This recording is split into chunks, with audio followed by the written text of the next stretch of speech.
Vamos começar os exercícios de hoje com o exercício 2 da página 5.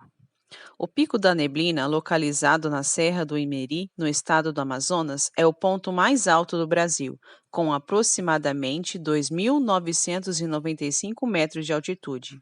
Seu topo fica encoberto pela neblina a maior parte do tempo. O pico 31 de março é o segundo ponto mais alto, com 2.974 metros e está situado na mesma serra. Letra A, na página 6. Escreva com palavra os números que representam a altitude dos picos.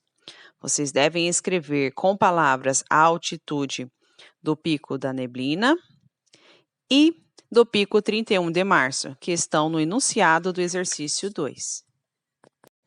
Letra B. O terceiro ponto mais alto do Brasil é o Pico da Bandeira, com 2.891 metros de altitude, e está localizado na Serra do Carapó, na divisa entre os estados de Minas Gerais e Espírito Santo. Escreva com algarismos os números que representam essa altitude do Pico da Bandeira.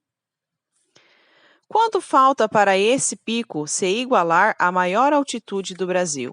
Vocês vão pegar o Pico da Neblina de 2.995 metros e fazer uma continha de menos com o Pico da Bandeira, que é de 2.891 metros de altitude, e colocar a resposta aqui, tá? Letra C. No gráfico a seguir estão representados os 3 picos mais altos do Brasil. Escreva o nome dos picos no eixo horizontal e a altitude correspondente no eixo vertical. Quanto falta a cada um desses picos para completar 3 quilômetros? Lembrando que 3 quilômetros equivalem a 3.000 metros. Para resolver este pontinho da letra C, vocês devem fazer uma continha de menos com cada uma das 3 altitudes dos picos. 3.000 metros menos a altitude de cada um dos picos do exercício 2. Letra D na página 7. Anote V para verdadeiro e F para falso, considerando o gráfico que vocês colocaram na página 6.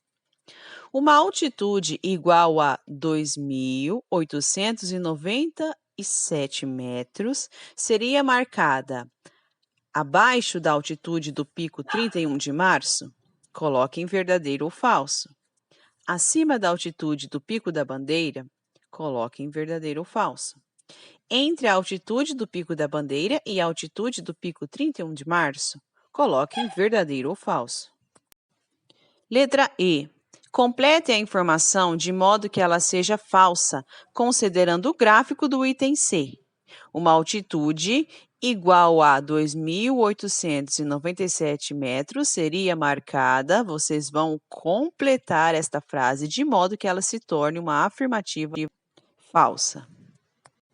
Exercício 3. A piscina da escola de natação, onde Alana e Michele fazem aulas, tem 25 metros de comprimento.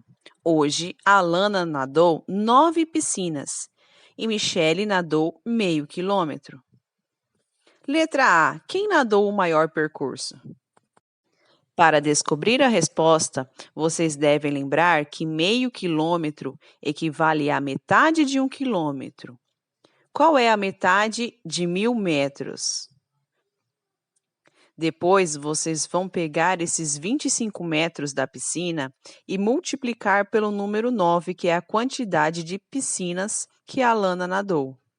E aí, vocês vão comparar se 9 vezes 25 é maior ou menor do que 500 metros. Letra B. Quantas vezes Michele percorreu o comprimento da piscina? Dividam 500 pelo número 25, ou façam multiplicações do número 25 até que o resultado dê 500, para colocar a resposta da letrinha B. Exercício 4. Complete o quadro ao lado, de modo que cada linha represente medidas equivalentes. Como a professora já havia explicado antes, 1 quilômetro tem 1.000 metros. Então, vocês vão ficar convertendo quilômetros em metros, metros em quilômetros. O último exercício da aula de hoje é o exercício 5. Quantos centímetros há em 10 metros? E quantos centímetros há em 50 metros? Sabemos que 1 quilômetro tem 1000 metros e que 1 metro tem 100 centímetros. Então, a partir dessa informação, quantos centímetros há em 10 metros? E quantos centímetros há em 50 metros? Para resolver essa questão, vocês devem fazer duas continhas de multiplicação. Primeiro, vocês vão fazer 10 vezes 100 e depois 50 vezes 100 e colocar a resposta nesse quadrinho do exercício 5.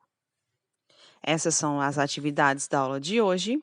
Façam com atenção e chamem quando necessário.